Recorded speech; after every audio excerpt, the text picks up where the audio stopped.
My heart I give to you, Lord. You're much more than anything in this world. Nothing compares to you, Lord. You're the King of kings and Lord of all lords. Jesus, you're my love, my strength. My heart longs for a friend like you. Jesus, you're my love, my strength. My heart longs for a friend like you. My heart I give to you, Lord. प्रियो, उत्पत्ति के 42 अध्याय में हम देखे लीजिए मिस्र में अकाल पड़ गई। वो अकाल के कारण मिस्र देश में रहे वाला लोग कष्ट ना उठावे। परमेश्वर पर विश्वास करे वाला एगो धर्मी व्यक्ति मिस्र देश में रहलन। यही कारण वो धर्मी व्यक्ति के कारण मिस्र देश बचावल गईल, नहीं तो मिस्र देश पूरा रीति से मिट गईल होइत, अकाल में नाश हो गईल रहित। मिस्र देश अकाल के कारण नाश ना होके बचावल गईल बाटे। त कारण ई बा कि वो देश में रहे वाला एगो धर्मी इंसान के कारण। प्रिय भाई और प्रिय बहन, एगो धर्मी व्यक्ति का जीवन ओकरा परिवार के बचावेला। यदि रउआ धर्म से जियब त अपना धार्मिकता और खराई के कारण अपना परिवार के रउआ रक्षा करब। प्रिय नूह अपना धार्मिकता के कारण अपना परिवार के बचा पौले। अब्राहम अपना धार्मिकता के कारण अपना परिवार के बचा लिहले। यूसुफ अपना धार्मिकता के कारण पूरा मिस्र देश के बचा पौले। और उतने नहीं, ओकरा बाद में अपना सगरी भाई लोगन के और अपना पूरा परिवार के ऊ रक्षा कर पौले। धार्मिकता और सिधाई से जियला के बहुत आशीष बाटे। बाइबल कहेले यहोवा परमेश्वर के दृष्टि सगरी धरती पर यही खातिर फिरेला कि निष्कपट मन वालन के सहायता करे। रउआ में से कुछ लोगन के शैतान कहले बाना, धार्मिकता के जीवन जियला से का फायदा? ये पापी संसार में पापी लोगन के बीच में धार्मिकता से जियला से का फायदा?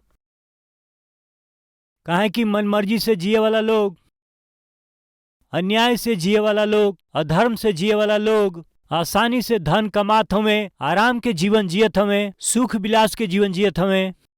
खराई से जियला के कारण, ईमानदारी से जियला के कारण हमार तनख्वाह भी ना बढ़ पावल और प्रमोशन भी हम ना पौली, और कम से कम एगो कार ना खरीद पौली, अपन घर ना बना पौली। बाकी जवन हमार सहकर्मी बाड़े वो हमरा से आगे हो गईले, सब कमा लिहले, सब कुछ के अनुभव करत हमें। बाकी हम तो अबहीं तक गरीबी में बानी। प्रिय लोग, ऐसन रउआ सोचत हई का आज रउरी चारों ओर के लोग सुख भोग के उठावत दिखाई दे सकेलन, आनंद उठावत दिखाई दे सकेलन। बाकी लाजर निर्धन रहले, उनकरा पास खाए के ना रहल, बाकी धार्मिकता के जीवन बितौले। उहे लाजर एगो धनवान व्यक्ति के मेज से गिरे वाला रोटी के टुकड़ा के खा के उ जीवन के बितौले। बाकी धनवान के का हाल भइल? उ प्रतिदिन सुख विलास से रहत रहले। तब लाजर के सोचे के रहे ना, प्रभु हम धार्मिकता से जीवन बितावत हई, हम ऐसे निर्धनता में जीवन कैसे बितावत हई? अन्याय से जिए वाला उ आदमी कैसे धनवान के रूप में कैसे उन्नति कर लेले? ई कैसन पक्षपात बा, कैसन अन्याय बा, कैसन अधर्म बा? ऐसन सवाल ओ लाजर के मन में उठल चाहत रहे ना, बाकी ना उठल। काहे कि लाजर जानत रहले कि उनकर जीवन बहुत छोट बाटे, बाकी जवन जीवन उ पावे जात हमें उ बहुत ही महान ह, अनंत काल के जीवन ह, हमेशा के उ जीवन ह। यही खातिर उ लाजर दिखाई देवे वाला संसार पर विश्वास ना करके जवन उनकरा आंख से दिखाई ना देत रहल वही आनंद जीवन पर वो विश्वास कैले और परमेश्वर के राज्य पर विश्वास कैले। यही से निर्धनता में भी गरीबी में भी वो अपना विश्वास में बनल रहले। फिर का भइल, उनकरा सामने धनवान सुख भोग के अनुभव करत रहले।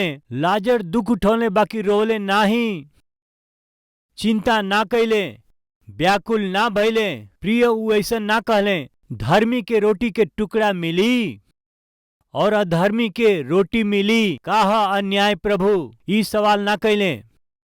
आखिर में वो समय आ ही गईल। एक दिन वो निर्धन लाजर मर गईले और ओकरा बाद वो धनवान आदमी भी मर गईले। लेकिन जे अपना धार्मिकता और खराई के रक्षा कैल वो लाजर त वो अनंत स्वर्ग में स्वर्गदूत के जरिए अब्राहम के गोद में वो लाजर पहुंचावल गईले। ये धरती पर कुछ दिन के सुख विलास में जे जीवन बितावल उ त धनवान त नरक में पहुंचावल गईले। अधलोक में पहुंचल उ धनवान दुख में आंख उठा के देखलन। परमेश्वर के राज में अब्राहम के गोद में लाजर के देख के चकित भइले। हे पिता अब्राहम, यहाँ हम प्यास से तड़पत हई, आग के पीड़ा में यातना में हम तड़पत हई। हाँ, ये धरती पर सुख भोग के अनुभव कैल व्यक्ति बाद में दुख उठई है। केहू दूर ना कर पाई वैसन यात्रा, केहू बुझा ना पाई ऐसन आग, जहाँ के आग बुझी नहीं, कीड़ा मरी नहीं। ऐसन वेदना के अनुभव से बच ना सकिला। प्रिय भाई बहन, आपन तुलना केहू से मत करी। अधर्म के कमाई करे वाला ऊंचाई में पहुंचल लोगन के देख के, सगरी सुख के भोगे वालन के देख के अपना मन में लालसा मत करिहा और अपना आप से संघर्ष कैला के भी कोशिश तू मत करिहा। प्रभु के ऊपर भरोसा करिहा, धार्मिकता से जीहा। प्रिय यूसुफ मिस्र देश में एगो घर में नौकर बन के जियले। वो ऐसन पहले ना रहले। प्रिय, कल तक यूसुफ अपना पिता के साथ रहले, जवन उनके बहुत प्यार करत रहले, जवन पिता के प्रेमी रहले। प्रिय लोग, उनकरा पिता याकूब के भरोसा रहल कि हमार बेटा यूसुफ एक दिन अगुआ बन जाई है। सामान्य रूप से अंग रखा अगुआ के दिहल जाला। अंग रखा ओके दिहल जाला जे अगुवाई करेला और कोनो अधिकारी के दिहल जाला। उनकर बेटा एक दिन अगुआ बनी है, अगुवाई करी है, अधिकारी बनी है। पता नहीं काहे याकूब के विश्वास रहल, यही से उनके अंग रखा दिहले।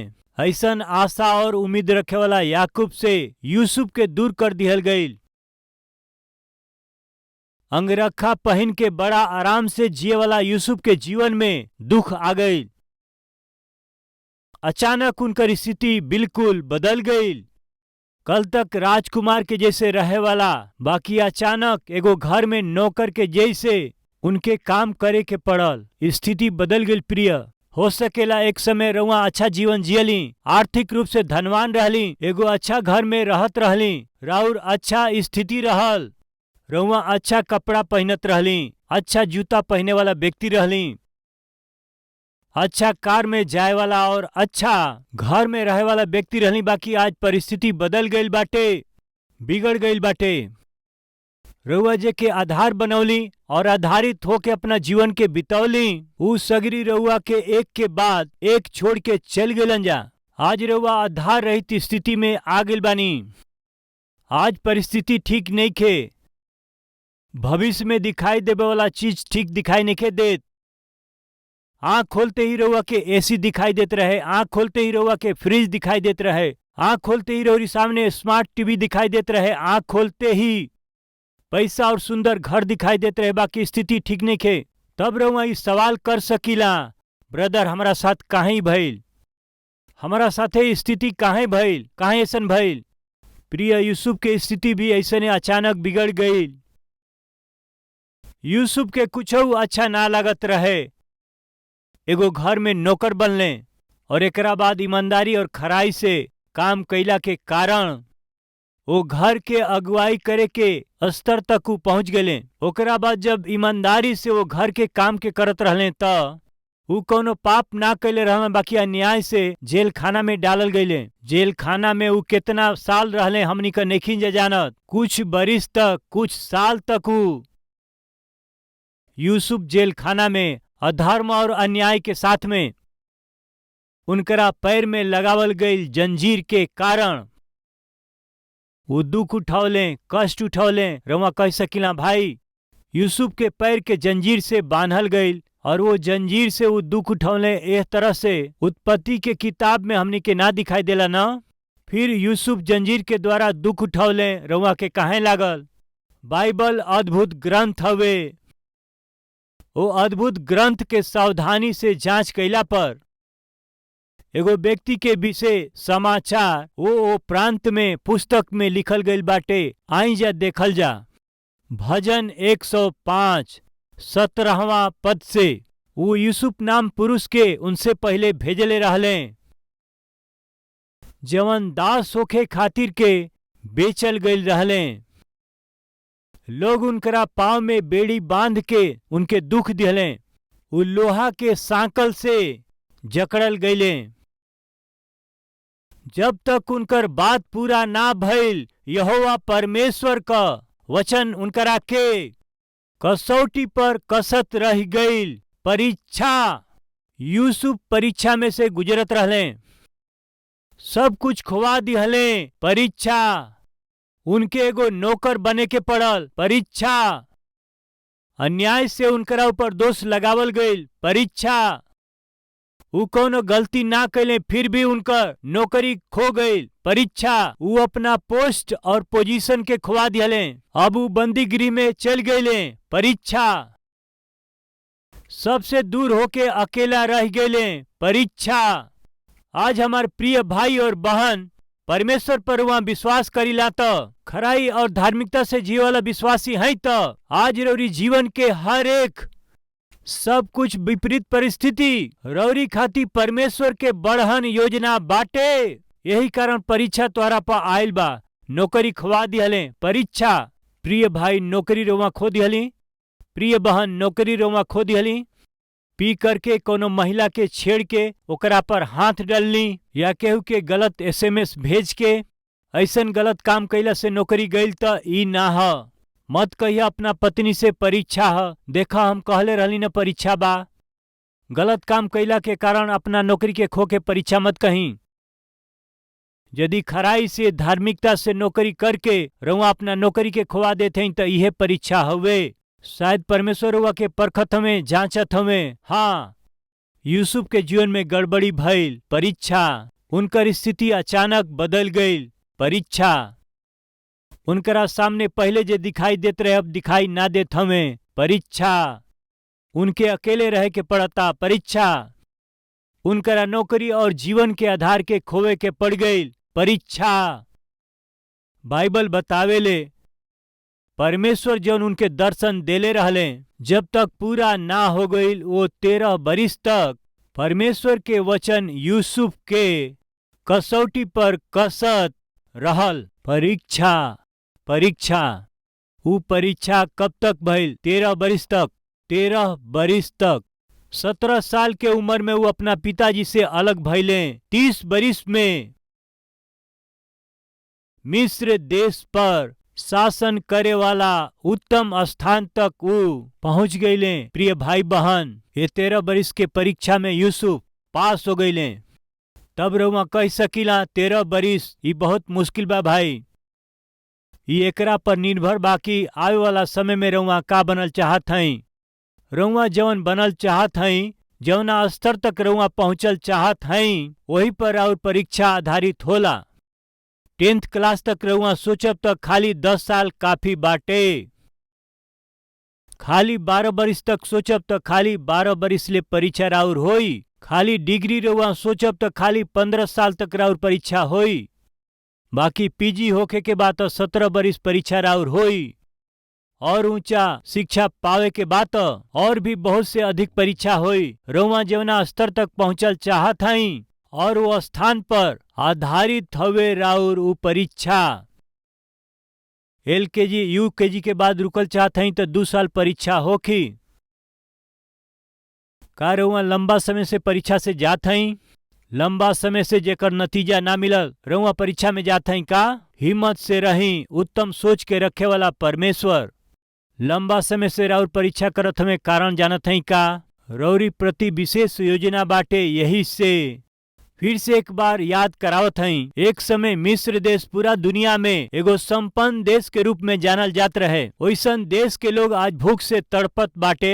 वहाँ अकाल पड़ गई रहल, भोजन वस्तु के घटी हो गई। बाकी वो अकाल में मिस्र देश बिल्कुल डगमगाइल नहीं, भूख से तड़पल नहीं। कारण का रहे? वो देश में एगो धर्मी व्यक्ति रहत रहले। यही से प्रिय एगो पिता और पति के रूप में, एगो माता और गृहिणी के रूप में, या एगो गृहिणी और माँ के रूप में धार्मिकता से जीवन बिताइब त राउर धार्मिकता खराई रौरी परिवार के कठिन समय में बचाई। राउर धार्मिकता और खराई कठिन समय में रौरी व्यापार के बचा ले। राउर धार्मिकता और खराई कठिन समय में रौरी नौकरी के भी बचा ले। बाकी यदि रौरी धार्मिकता और खराई के कारण रउआ के नौकरी खोवे के पड़ल तो परमेश्वर ओकरा से उत्तम आशीष के छिपा के रखले बानन। ए बात के रउआ मत भूली। एगो नौकर के काम के उ खोवा दिहलन, यही से प्रधानमंत्री बन गईले। एगो नौकर के रूप में उ हमें रहतन तो एगो प्रधानमंत्री ना बन पैते। आज परमेश्वर रौरी प्रति कौना उद्देश्य के साथ में, कौना उत्तम योजना के रख के रौरी जीवन में परीक्षा के अनुमति दिहले हम नहीं जानत। बाकी रउआ जानत हई कि कौना परीक्षा में से रउआ जात हई। हिम्मत से रही, हम कहत हई। अच्छा दिन आई, हम कहत हई। हम अपना जीवन में देखले बानी, रउआ अपना जीवन में देखब। हम प्रभु के नाम से कहत हई। वही दिन यूसुफ के जैसन धर्मी और खरा व्यक्ति वो देश में रहला के कारण खाली मिस्र देश खातिर ही नहीं, मिस्र देश के आसपास के देश खातिर भी आशीष के कारण भइले। सीधा लोगन के आशीर्वाद से नगर के बढ़ंती होखेला। एगो धर्मी के उन्नति पावला से देश के आशीष मिलेला। रउआ धार्मिकता में उन्नति करब तो घर खातिर, अपना वंश खातिर आशीष बनबा, अपना गांव खातिर आशीष बनबा, अपना प्रांत और अपना नगर खातिर आशीष बनबा। रउआ के आशीषदायक बनावे के बा, यह परमेश्वर के संकल्प बा। रउआ के आशीष देवे के बा, रउआ के आशीषदायक बनावे के बा, रउआ के आशीष देवे के बा, रउआ के आशीष देवे वाला के रूप में बदले के बा। यह परमेश्वर के आशा है। प्रिय, यही से त वही दिन याकूब एगो समाचार सुन ले। का सुन ले? मिस्र में बहुतायत के खाना पीना बाटे। मिस्र में भोजन वस्तु बहुतायत से बाटे। मिस्र में खाना पीना भरपूरी से बाटे। ओकर कारण का बा? ई याकूब के विश्वास है। प्रिय मित्र लोग सुनत हई, हे हमार बच्चा यहाँ आव। का पिताजी सुनत हई मिस्र में भोजन वस्तु बा। ये अकाल में हमनी के यदि मरे के नइखे त मिस्र में जाके भोजन वस्तु ले आव। मिस्र में भोजन वस्तु बाटे। मिस्र में भोजन वस्तु रहे ओकर कारण के ह? उनकर बेटा हमें, उनकर बेटा हमें। जौन बेटा धार्मिकता के जीवन बितौलस उहे बाप के सहारा बनत हमें। जौन बेटा धार्मिकता खराई से जियल उहे बेटा अपना भाई लोगन खातिर सहारा बने जात हमें। धार्मिकता और खराई से जीवन जियले उहे बेटा अपना पूरा परिवार खातिर अन्नदाता बने जात हमें। कितना अद्भुत बात बा परमेश्वर रउआ के। भाई बहन रउआ सुनत हई जा, रउआ के यूसुफ के जगह पर देखे के आशा करत हमें, आशा करत हमें। पिछला समय में, कोरोना काल में, लॉकडाउन के समय लाखों लोग भोजन से तड़पत रहे। लोगन के पास खाना ना रहल और सगरी दुकान बंद रहल। नौकरी छूट जइला के कारण लोगन के पास पैसा ना रहल। एक कदम आगे बढ़ल मुश्किल रहे। बच्चन के पोषण मुश्किल रहे। एक वक्त के खाना ना रहे। 1 जून के खाना ना मिलला से कितना लाखों लोग उस समय भूख से तड़पल लोग। ऐसन समय में 800 टन भोजन वस्तु। हम सोचत हई विश्व के इतिहास में इतना टन भोजन वस्तु के प्रिय कोनो कलिसिया के जरिए भोजन वस्तु शायद ही कोनो कलिसिया बटले होई। यही से तो प्रिय लोग विश्व के 53 देश में भी कलवरी टेम्पल के जरिए कल गई ये अद्भुत भोजन वस्तु के बांटे के प्रक्रिया में वो अपना जगह के समाचार में वो एकरा के प्रसारित कैले, जेकरा के सुन के खुशी भइल। कलवरी टेम्पल भूख से तड़पत लोगन के वो लाखन लोगन तक भोजन वस्तु पहुंचौले। वो 800 टन भोजन वस्तु के यदि पकावल जाए त सिंगापुर में रहे वाला सगरी लोगन के एक समय का भोजन दिया सकेला। ई कैसे संभव भइल बताई?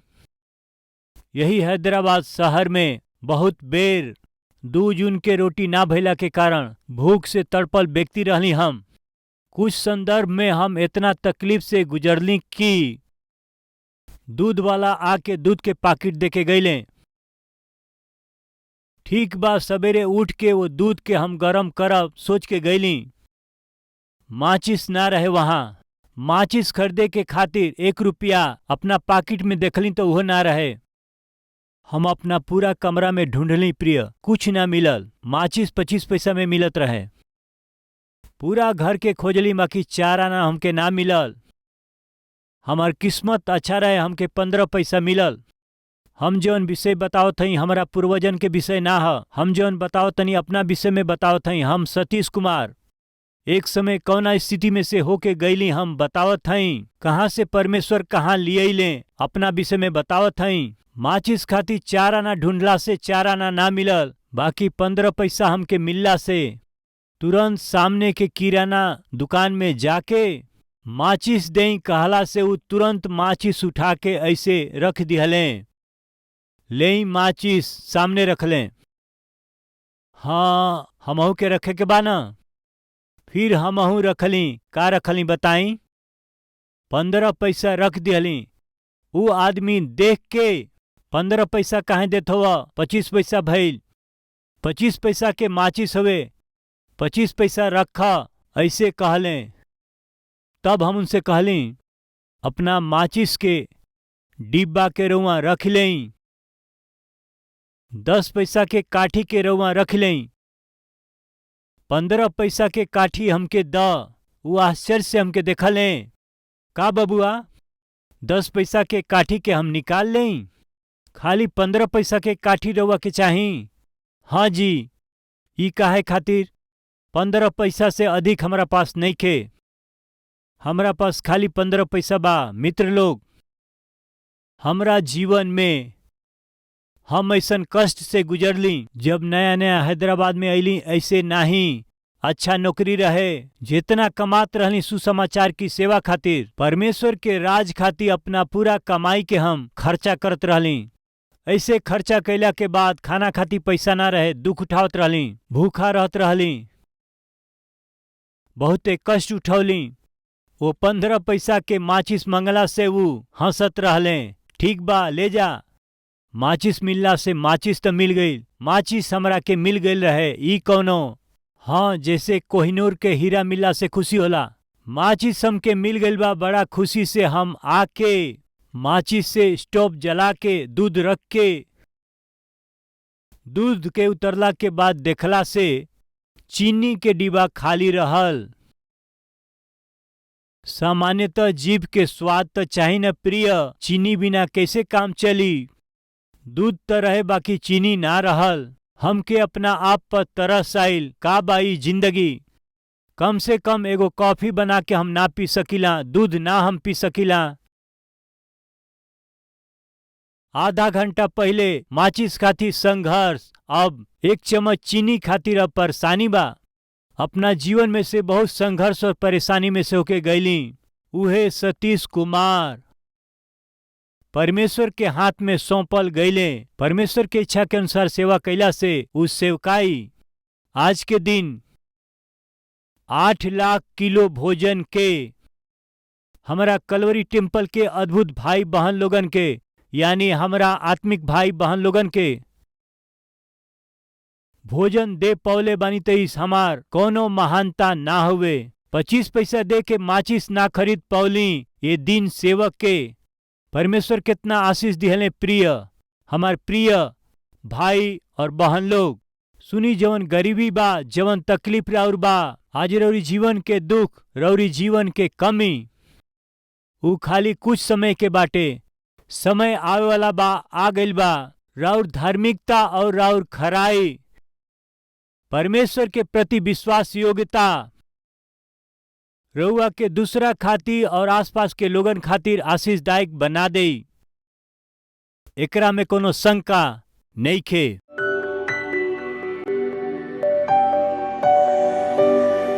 महान पवित्र पिता परमेश्वर, रौरी पवित्र उपस्थिति में रौरी पवित्र वचन के जरिए हमहन के दर्शन देवे खातिर और धन्यवाद करत हई जा। सुंदर आत्मिकता और स्वास्थ्य, आर्थिक मजबूती, परिवार में सुख, सबके उद्धार, स्थिर नौकरी, व्यापार में आशीष, बच्चन के अद्भुत भविष्य रउए प्रदान करी। हमरी सेवकाई में हमारा साथे रही, हमके आशीष देई। हे पिता, हमहन के देश के, हमनी के नगर के पिता आशीष से और समृद्धि से भर देई। हे पिताजी, हमनी के रौरी सगरी आशीष के पाके राउर सेवा कर सकी जा, दया करी। यीशु मसीह के नाम से मांगत हई पिताजी, आमीन।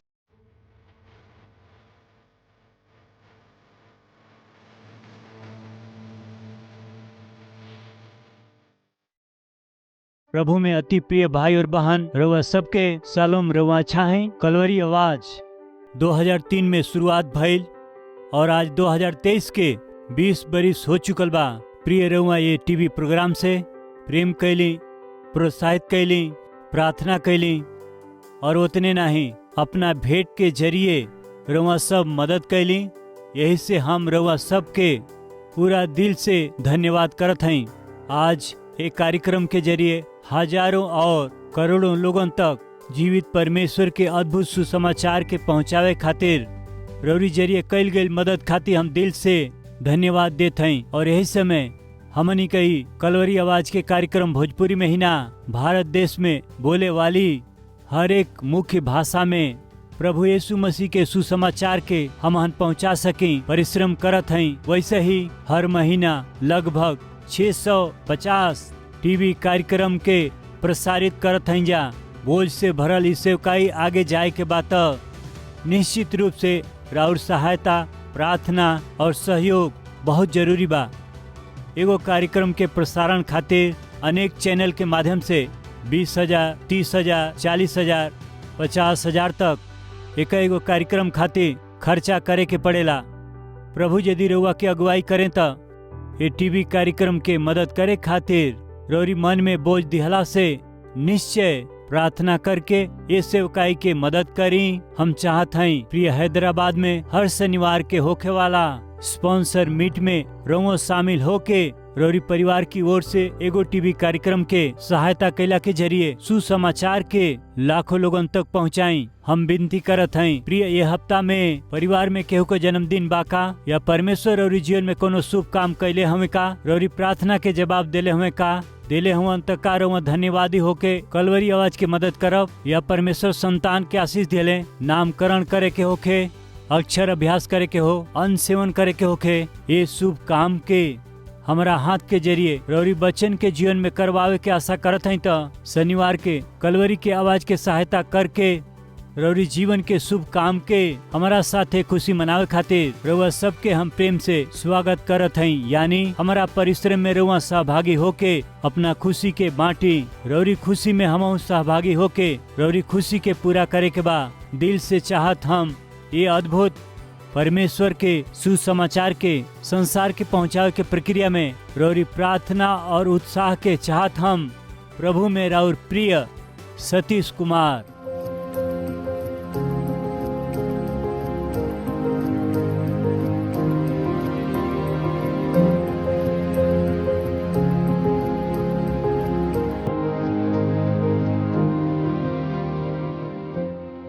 हमार पता बा Calvary, post box number 30, Kukatpally, Hyderabad 72।